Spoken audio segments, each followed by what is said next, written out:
Open Access Radio.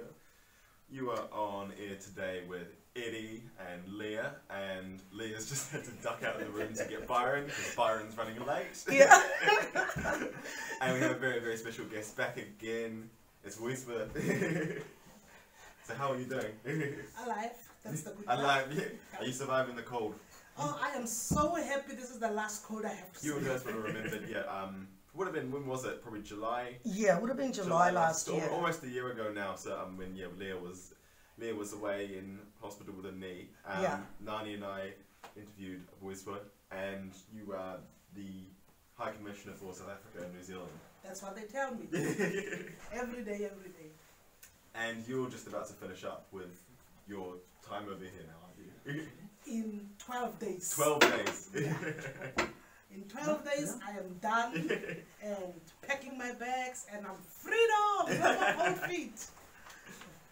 Is that back to the warm? Yes. Finally, there will be some warm feet. I will not have to wear socks all the time, and I'll be able to wear my sandals. Can you imagine that? A whole life without sandals. And now we've got Byron in the studio. Hi, sorry I'm late. Byron, I really wanted to get you and Byron sitting down today because you're leaving. You've been here for a short period of time. You're from South Africa, and Byron is staying yeah.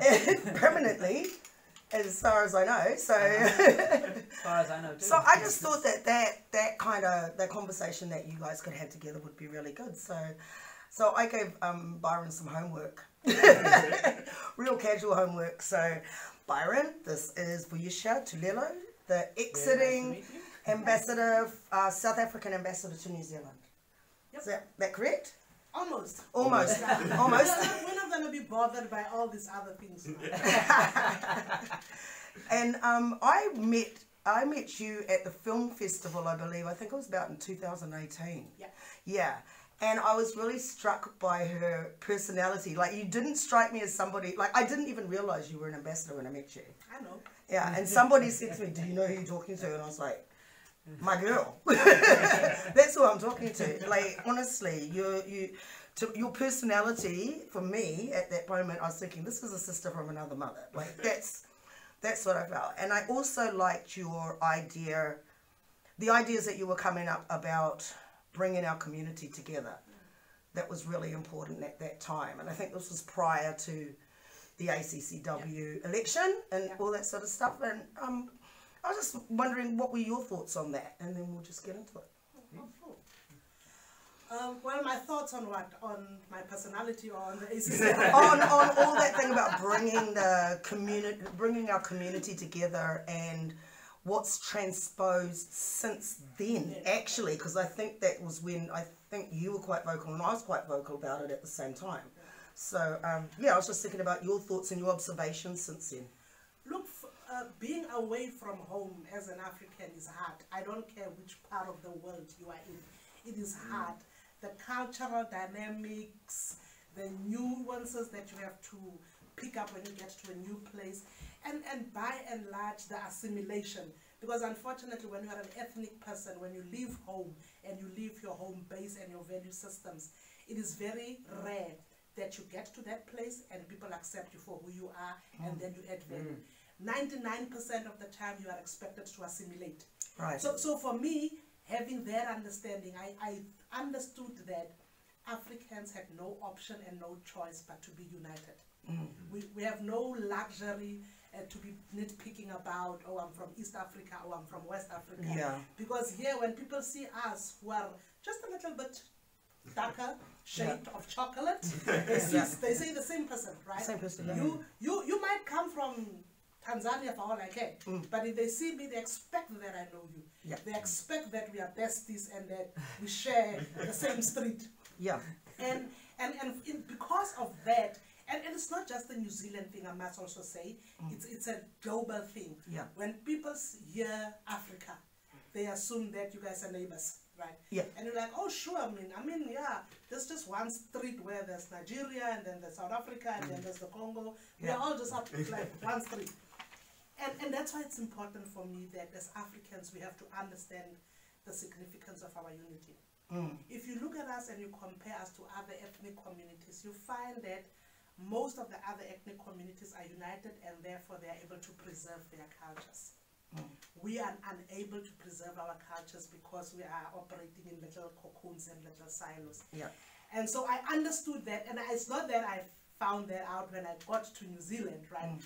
I understood, having left South Africa and having lived in a foreign country for 10 years before I actually came to New Zealand. Yeah. I understood that was the challenge. So that's why when I first met you, and almost anybody who will tell you who met me in 2018, and if you meet me tomorrow, my message remains the same. Mm. The unity of Africa is sacrosanct. Yeah. I have one of my best friends in America kind of said the same thing. He was like, you guys, like, black people in New Zealand, you can't be splitting off into like, yo, I'm like, where's the Africans group, or here's like the Zimbabweans, Nigerians, because it's not enough of you. Like, you just have to be like, you have to kind of stay together. Like, you need that kind of that mass, right? Absolutely. Just to be able to get your voice out, right? Because one of the things that when I arrived in February of 2018, right? Which was about 2.5 months from Africa Day. Right. And then the first thing I was like, what are we doing for Africa Day? What's happening? And then I walked into this, now I have to try and be diplomatic about it. I walked into this space that was just reaffirming these biases and this unwanted narrative about what Africans are, right? Oh, definitely we know how to get down. We're good with our drums, right? Our food is absolutely amazing.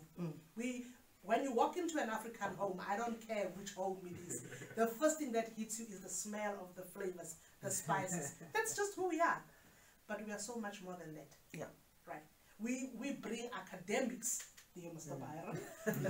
we bring diplomats, we bring artists, we bring everybody across the spectrum. But somehow when people talk about us, they seem not to realize that. With every other community, they realize that these people have different skills. So when they see a Chinese, right, they're not going to assume that he's a Kung Fu master. They're going to be like, what do you do? But what business are you going to bring? But when they see an African, they're expecting you to see some drums and a pot boiling outside in the street of Wellington. And so when I walked into that mindset, it really hurt me because I understood that we are not capitalizing on the market value that being an African is. And so I really wanted to go against that narrative. And that's why the unity is so important, because we don't have the luxury to be fighting against each other, like, oh, you're not African enough, oh, I don't consider you. We don't have that luxury. We don't have that time. Whether you are on the extreme darkness of Africa, whether you are in the middle, or whether you are a yellow bone, as they call them back home. But we are all Africans. And I think sometimes we don't get that message. And I want to say there has been drastic improvements since I arrived in 2018. But is it sufficient to change the narrative? Not at all. We still need to be able to do more. Yeah, things need to be pushed really hard. Today, actually, I was looking on Instagram and I saw something really interesting that in Somalia, currently the leader in Somalia was calling for nationalism as opposed to tribalism. And I think that's a really important move for Somalia. But also, I think on a macro scale, it's like Africans are all these different tribes and cultures. And it's actually a really deep change of philosophical belief, isn't it, to get into that point, that thing of thinking, okay, we are all Africans together. Do you think it's a big move? I actually don't think of. I was going to say you can do both. I think that's the issue, because there's either we are separate or we're a monolith. Yeah. We have to accept the nuance to say that we do have different ethnic groups, we are from different countries, we all respect that, but we are also collectively African. Right. And there's a unique experience that comes with that we can unify together. Yeah, so I don't think it has one or the other. I think there's a degree of nuance that can be engaged with and can be accepted. You can be two things at one time. Because it's almost that sort of thing with the danger of like nationalism in its sense is that suddenly it's tribalism one in this thing we're all so we're completely different. Nationalism is saying we're all the same, but then what? But then obviously what? Within those when it comes down borders. to it, yeah, how do you define us? Like, how do you define that one? But you know, I find that quite interesting that that's the narrative we have when we speak about Africans. But every single country has ethnical or tribal breakdowns. Yeah, they do. It's not an African thing. It's not unique to Africa. It doesn't matter where you come from. People have ethnic or tribal origins. But somehow it appears to me that when it comes to Africa, it is the overarching thing, as opposed to it just adds to who we are, right? Just by way of an example, when I arrived in 2018, I had to sign my kids up for school, right? And then they send me, New Zealanders and their forms. They send me these forms, and then I had to pick where I'm from. And so I'm like, South Africa, yes, South Africa is there, perfect. And then they go to ethnicity. Then they have Afrikaner and other. Is that what they have? Yes, Afrikaner and other. Okay. And then I'm like, okay, so what am I supposed to do about this? I could be the nice diplomat and accept it, or I could just be Vuyiswa. And I was like, nah, this is me and my Chuck's duty, right? So I matched myself to the Department of Education. I said, if you are going to identify one grouping in South Africa, you are obliged to recognize every single other grouping that is in South Africa. So you have two choices. You are either going to leave us as South Africans, or you're going to say South African, and then you go down the list. Because you're not going to tell me now I have to become another, but you are able to give another South African, you know. And they tried to give me some weird explanation, and I said, look, I don't understand what you're saying. To me, it is quite simple. You have Afrikaner there.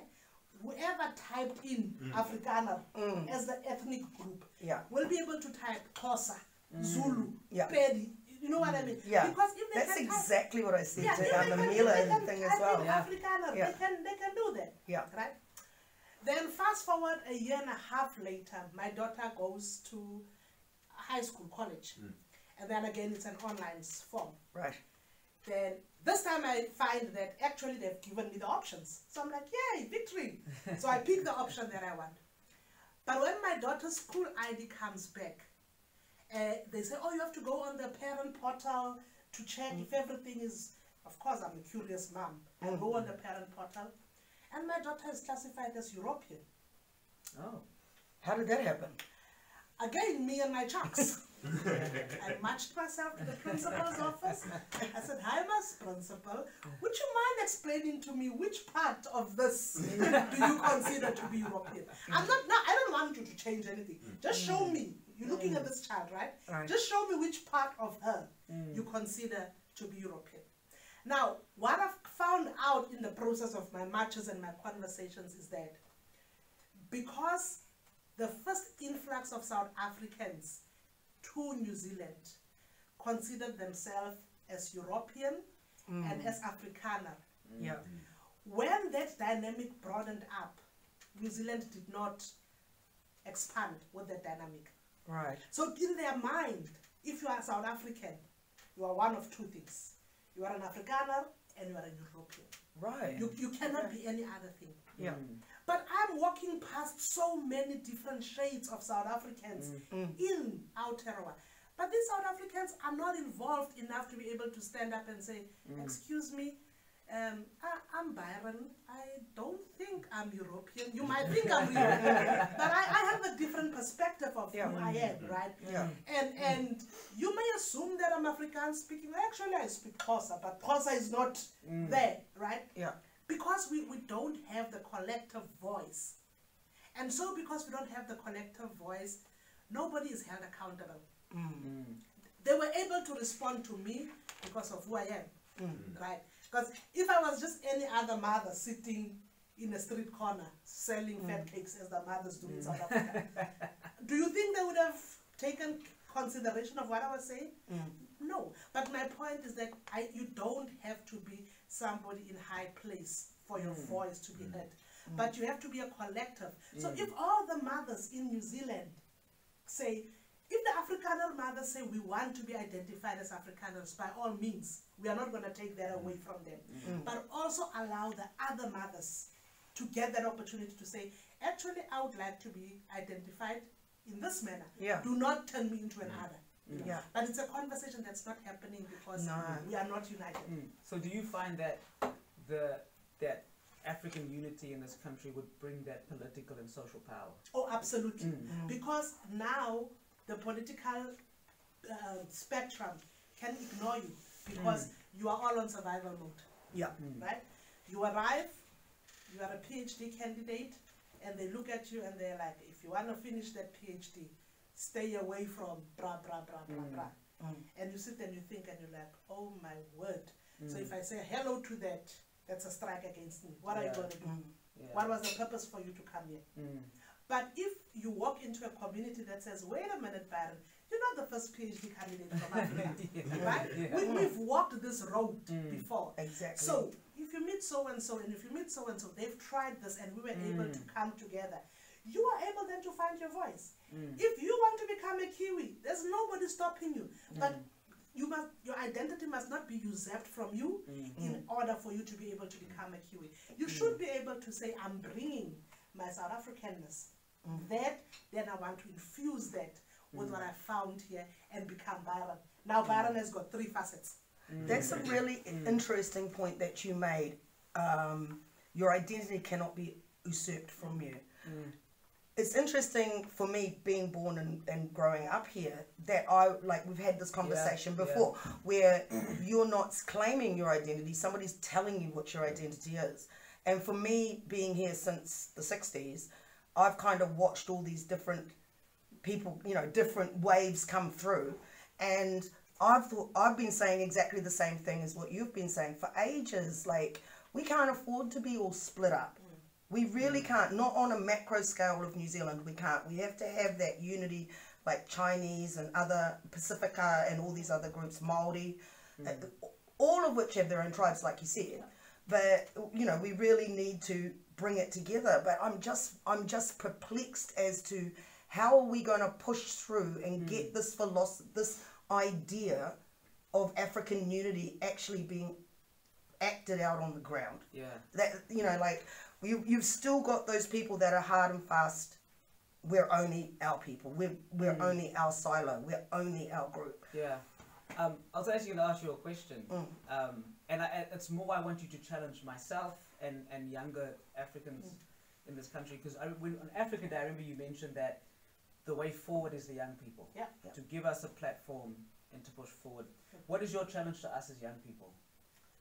For your vision for Africans in this country, because obviously you're leaving soon. We don't want you to. We don't want you to leave. We don't want you to go. Yeah, and I'm too old. I'm just leading from behind. Yeah, but for someone like myself, who's a young African here, what's your challenge to us to see through that vision? So this is how I look at this thing, because I'm a mother of teenagers, so I'm learning new things every day. Right? I miss those little cute people that I used to be able to tell, sit there, mommy's coming. Now I have to explain why am I supposed to sit there. It's a hard life, right?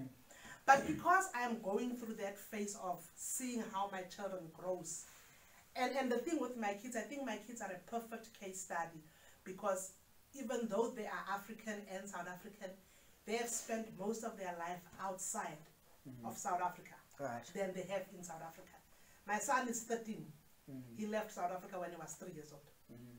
Right?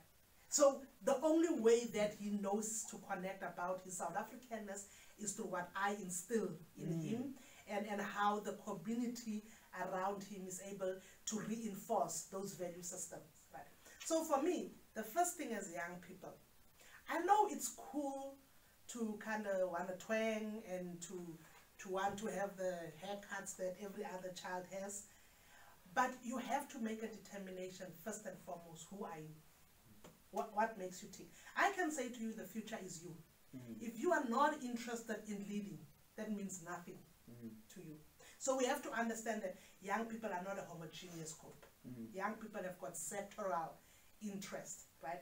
But in those sectoral interests, how do they compound and come together to give us a movement forward? So if Byron is interested in being a leader, I can't say to you, oh, join this party or join that party. What I can say to you is that if you look at the policies of New Zealand across the spectrum, do they speak to you when you look at yourself, whatever you think you are, right? Because I learn every day from my kids that identity, what is it called? Not identity, sexuality is fluid, right? They tell me this every day. So I'm kind of coming to appreciate that young people are just generally fluid. One day this is who they are, and then the next day that is who they are. So you can't lock them into one thing. But the first point is, who are you? What makes you tick? What brought you to Aotearoa, right? Yes, it might have been an opportunity to pursue this. Definitely because you are not going to live in the tree. You're going to be part of the community. You're going to find love. You're going to find friends. You're going to make connections. And that may change your thinking about whether you want to go back home or whether you want to stay in Aotearoa permanently. But the question that you have to answer is the skills that you have collected here, how do they make the lives of the people back home better? What kind of connections do you make to enable the relationship between New Zealand and South Africa to move beyond diplomatic talk, right? And I always make this point that diplomacy, by and large, is the art of personalities. The person who replaces me may be very introvert and very protocol oriented. It may be a person who doesn't want to come here and chill out with a buyer who's late. Right? You have to understand that. But in terms of the formal relationships, that's what governs the relationship between South Africa and New Zealand. But you are bringing in an additional tool for South Africa because you understand the culture of South Africa. So you know when a person wants to go start a business in South Africa, what's important. Right. And I always say that when I speak to citizens of Aotearoa, I say, one of the things you have to disassociate yourself from is thinking that you're going to meet somebody in South Africa today and tomorrow you're going to sign a contract and then the third day you have a fully functional business. We don't roll like that. We don't do that, right? It's not that we don't understand the importance of that process, but the first thing we want to know who are you? Can we trust you? And the only way we can tell whether we can trust you is by getting to know you, what is important to you, and those that you've surrounded yourself around. That doesn't happen in a 2-minute process. You can't sit here and live here and be like, I know the High Commissioner, she's my BFF. You know what I told you, right? But once you are able to say, I've spent time with her, I've seen her off duty, right? I've seen what she's like when she's shopping and nobody's watching her. I see what she's like in her house when nobody is there on official duty. That's how you get to know a person. And you are our secret ammunition because you are the one who can unlock those nuances. There are people who will never speak to me, right? Not because they don't like me, but just because of where I'm sitting in society. For me, I had to take a deliberate choice to navigate my way down to the streets of Aotearoa. But not everybody's going to do that, right? But you, on the other hand, you are in the streets, but you can navigate your way up, right? You can engage, you can matriculate in a round table with the Prime Minister, you can be chilling with the boys around the block. You can do both, right? So the question for me is, the challenge for young people, know who you are and know what you bring as a special ammunition to the brand of Africa. Wow, that was that's quite an answer.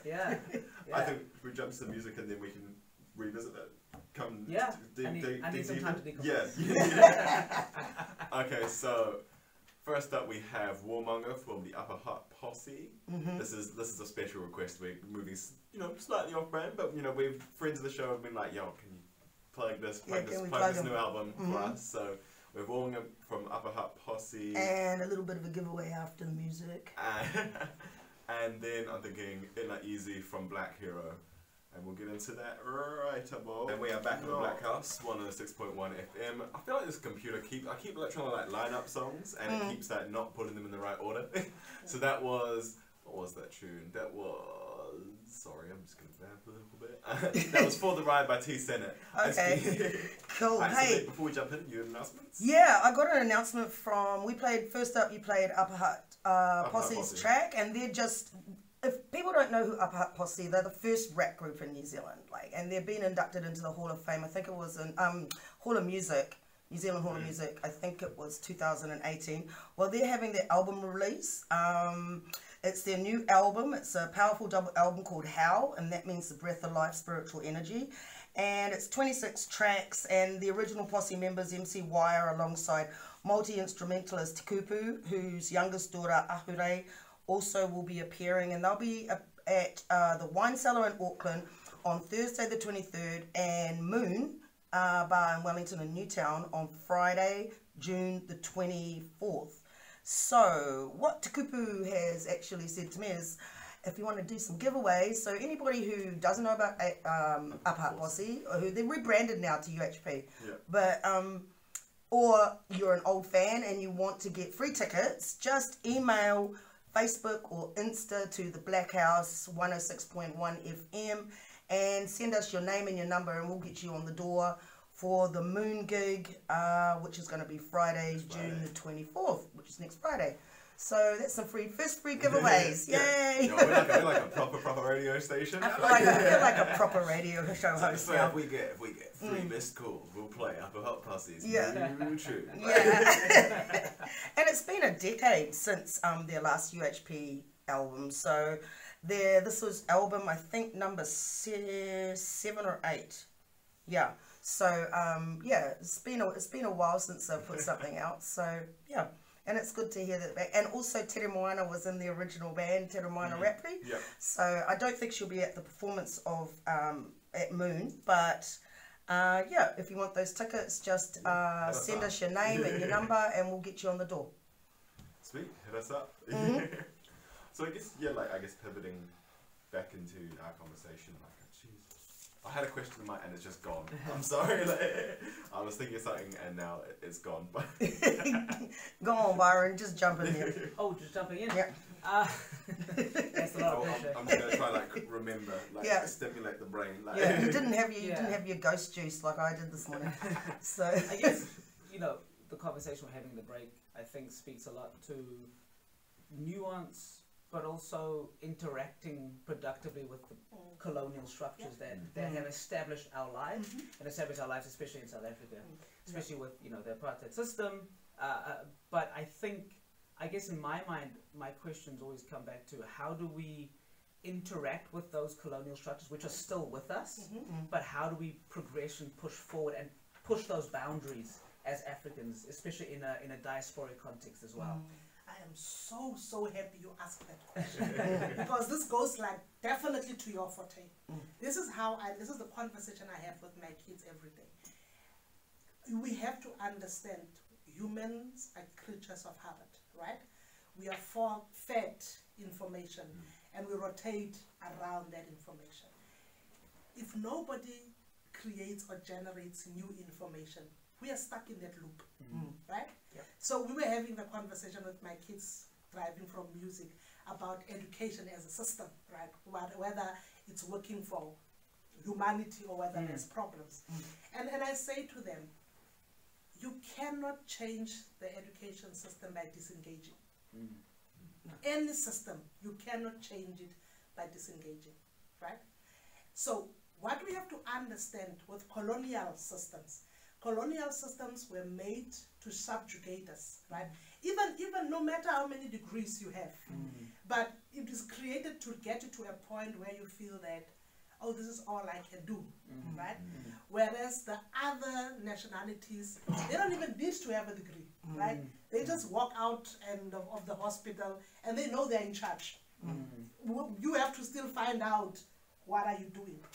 Now, people like you, dear Aspirer, you need to use the basis that you have in terms of training to be able to unlock new forms of education for the benefit of your unborn children. Because if you are going to teach your children what you were taught when you arrived in Aotearoa and what you learned when you left in South Africa, you are just reinforcing the stereotypes that we are trying to fight. But you can't generate new information if you don't understand how the old information was collected and how it migrates and how it projects itself. Right? So you can't disengage. You can't be like, down with education, we don't want any education. You have to be able to understand.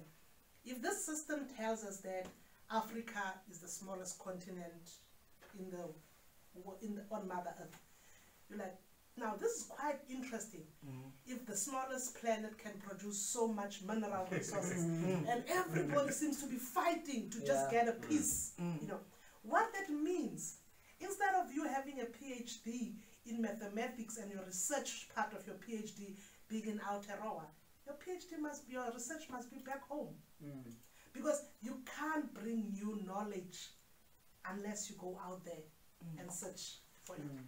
But our systems tells us that if you want to graduate in record time, you need to research a village up the apart, and whatever they tell you, you say yes. So there has to be some understanding and appreciation that yes, there are things that you will have to do to enable you to navigate towards generating new information, but you shouldn't hold yourself prisoner to what you've done in the past, right? So, and not being afraid to break down barriers. Oh, absolutely. My question is that how many, I'm sure you know quite a few South Africans who came to Aotearoa at the same time as you did. How many of them are registered in a PhD program with you? How many of them do I know? I actually can't think of any. Aha, you see what the problem is? How many Kiwis are registered in the program with you? The right now? Yeah. Plenty, yeah. Do you see what I'm saying? But what I'm saying is that we have to take a deliberate thought about who is your support system.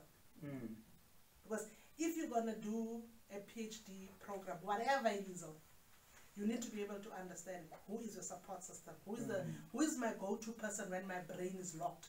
You know, when you get that brain fog and no matter how much reading you do, nothing seems to stick. Everything just kind of, right? Where do I go to? Go and get your... Our loved ones have an important role to play. But unless she's your peer in terms of pursuing that same program, she doesn't give you the kind of stimulation that you need. You need that stimulation from your peer. But in the context of Aotearoa, your peer is going to be an American, an Australian, a Chinese, or a Japanese. What do you have in common with those people? Now, whatever stimulation that they are going to give you is going to come from their cultural background. So you have to be deliberate about finding people who have the same heritage as you are and say, how do we challenge? How do we change the notion, right? So that education is not just something where we pride ourselves that, oh, I have 10 degrees, I have something. But you are able to say, from what I have been able to do with my life, I was able to generate a whole new discourse. Because our children, you know, if we don't do this, right, these kids are going to start writing new syllabus from grade 3. And then when you're going to have to deal with that, because they're going to sit there in their computers and then TikTok and decide, this is not what I want to do. Because we are not actively taking responsibility of saying, how do we change the story without necessarily losing the grounding that we have, you know. I don't know how many African kids I've heard of who've come here and like, oh, I have to work extra hard for me to be able to prove myself, you know. You come here, you speak English. Look, I used to think that I speak English, and I tell people, but when I arrived in New Zealand, I had to ask myself twice, am I sure that I speak English? Because I had like a solid 6 months where people will speak to me, and I had no idea. And it's even, Australians even worse. I've got, when I was in Australia, I was like, I have no idea what these people are saying. Now, this for me, you know what concerned me? Because my kids came straight into the school year. And I was like, if I, the adult, can't understand what other adults are telling me, how are my poor children doing in class, right? Because the teacher is not going to be babysitting them. The teacher has a whole class to take care of. And you have to understand, my kids came from a system where a big class was a class of 19 children. That was a huge class, right? And they walked into here, And when I first found out, I said, how many children are in the class? They say 78. Yo, I was like, 78. Oh my gosh. that's like when I was in school. I'm like, 78. And they're like, no, they're actually into cohorts, but they're in one class. I'm like, no. How am I supposed to understand that? So it means that even if the teacher wants to give individual attention, she's got 78 kids to sift through. Yes, she might have the cohort that she leads, but if she's in that spell that she's leading, she has to deal with those 78 kids. It's not like there are 3 different. And you spent 78, and that's still so many. That's like that's a lot of kids. But you see what I'm saying? And now you have the whole range of kids. You have the exceptional learners who can get it like this. You have the kids who are in the middle, and then you have the slow ones. Now every time the teacher has to stop to go and get they're still at the door. Now the exceptional ones are getting bored. So what do? They get into trouble because the class is moving too slow for them. Right? And the ones in the middle, they're like, who cares? Nobody sees us. Because we are either talking about the exceptionals, we are talking about the ones who are struggling. But nobody says, but there are 30 other children in the class. Because if you're talking about the exceptional, you're talking about 10 at the most. And that must mean that even lessons get super watered down. Super watered down. But it's tough because I guess like when I was at school, like we had streams, like so we got streamed, and it's one of those ones that I remember looking at. And when I started in year 9, and that was what I looked at as it was almost we had the smart class, and then we had probably 3 or 4 classes in between, and then you had the cabbage class. And it was tough. The cabbage class. And it's tough because then if you're in that space, it's like how do you navigate that if you're in that one. Especially if it's been identified that you are that's bottom class, you sit there and go, and obviously because obviously from a peer group, like I went to an all boys school, and like 13-year-old boys are vicious. So I remember looking back and us going like, what was said about the cabbage class or that, and that sort of thing, and that's a really vicious dynamic as well for a teacher to have to unpack, is those kids are obviously got dynamics between each other based on those positions. But for me, it's the question that I'm asking. The newer generation that is within the space of academia, how are you navigating with those experiences? Because you've gone through this, you know this. And who are your allies? Right? How do you prepare the next generation? Because think about it this way, sir. In 3 or 4 years, you'll have a little bundle of joy, and you'll be looking at them, and you'll be like, oh, I'm a dad. Oh, I love you. And then, boom, they have to go to school. And then only then you want to start preparing for the difficult conversations when you could have been engaged now. So by the time they get to school, you have created a community of... Because we can tell our kids from when they're small whether this one is going to be in the cabbage class or whether there's going to... We don't want to say it as parents, but you can tell, because you can see how your kids respond, to doing things. And as parents, we do things with little extra love to help them along. The teacher doesn't have that time. Imagine, as a parent, you go crazy, you have 2 children. I only have 2 children. Now imagine having to deal with 78 kids. It's overwhelming, right?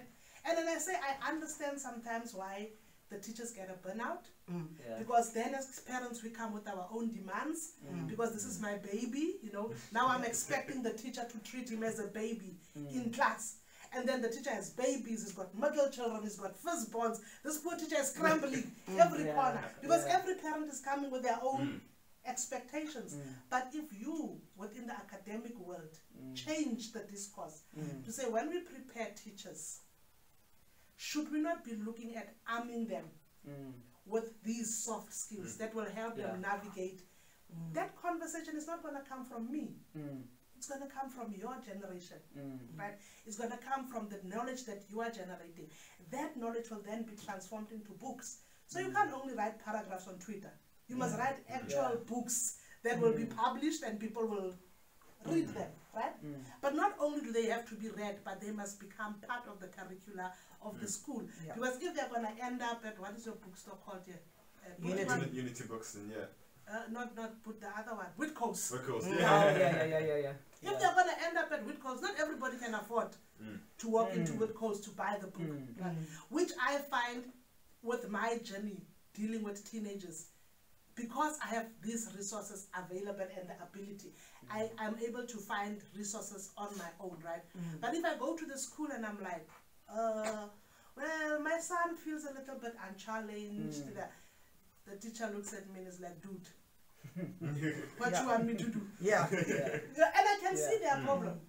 Is that the time that we have left? Yeah, we've got six Okay. minutes. I wanted to ask a question, kind of jumping off on what you've mentioned before. So my research itself is looking at housing and the housing discrimination, and one of my aims for the research is to be transformative with it, to transform the system, and something as small as introducing the discourse or dialogue of ethnic discrimination within housing in the first place.